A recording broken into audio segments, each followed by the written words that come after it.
Like for some word, like when we change the habit from verb to noun, for example, or maybe like from adjective to noun, for example, like beautiful to beauty. So it's easy to like know about the answer. For some word as you said, for example, like labor saving or maybe problem solving, some kind of word that we connect to single word like that. So sometimes it really difficult to think about those words. Yeah, so there are many ways to learn word formation. Like, I think for the past few months, I've actually spent a lot of time doing a lot of word formation because I find that when I do a test at my extra class, I usually lost a lot of points from that 10 exercises. So my goal is that I have to do at least 7 out of 10 to get a good score because normally I only do like 3 or even 1 sometimes if I don't know about the others. So I have to do practice a lot, and beside practices, we have to learn some prefixes. So prefixes are like some word that will connect with other words to create a new one. For example, like, and the prefix dis is you when you do not like something. So dislike, or for example, moan is a sound that you make using your mouth. And be moan, the prefix be, if you add them together, it will create a new word, and it means you're complaining about something.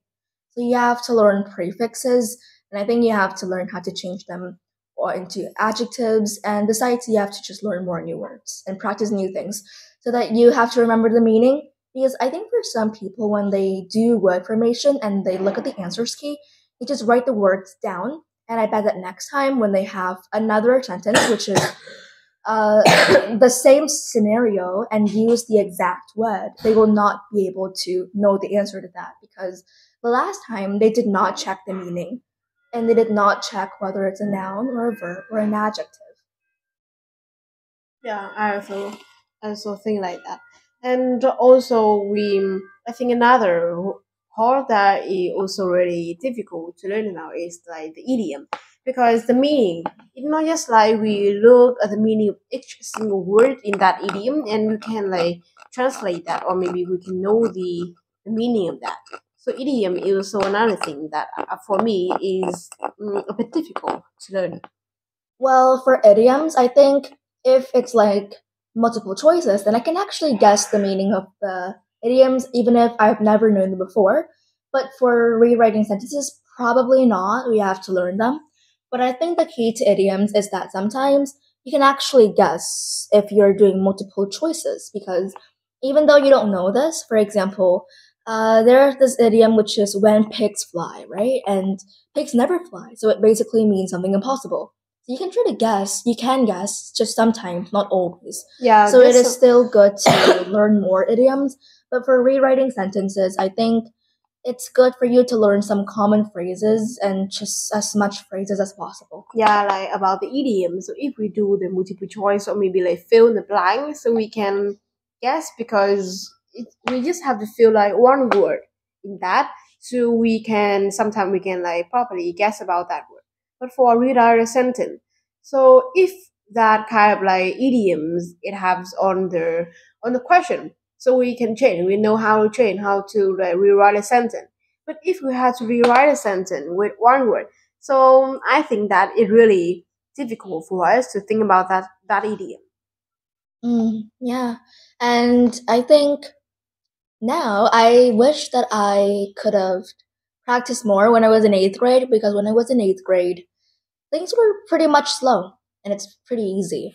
But now in ninth grade, I started to do more Olympic tests and I decided that each test that I finished, I will just learn them really carefully. Because for a lot of people, after they finish a test, they will just check the answers and they just put it aside. Which I bet the next time when they did it, they will just repeat their mistakes again. So what I did is I will just color coded all of the words that I did not know and check the meaning and write them all in a notebook. So it's better because, for example, in the multiple choices and the answer is A, then you have to also check the meaning of other answers so that you will have more vocabularies instead of checking the answers of only the A. So that's how I learn.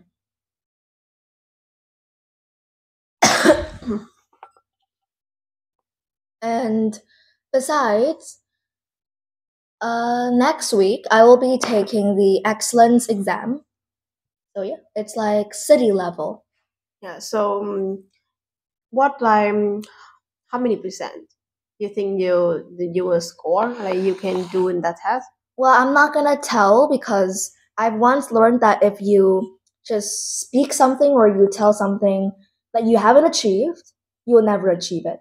So basically, it's different from setting goals. If you set a goal, then you yourself only know it. But if you do something and maybe you're really confident that you're gonna get it, but you keep telling other people that, oh, I will get this, then it just creates a mindset that in your mind you already think that you've already gotten it. So I think it's not very wise to tell people whether you will do good or not. Because, okay, if I say, oh, I'll do good, or if I say, oh, I'll do really bad, so things will go not well.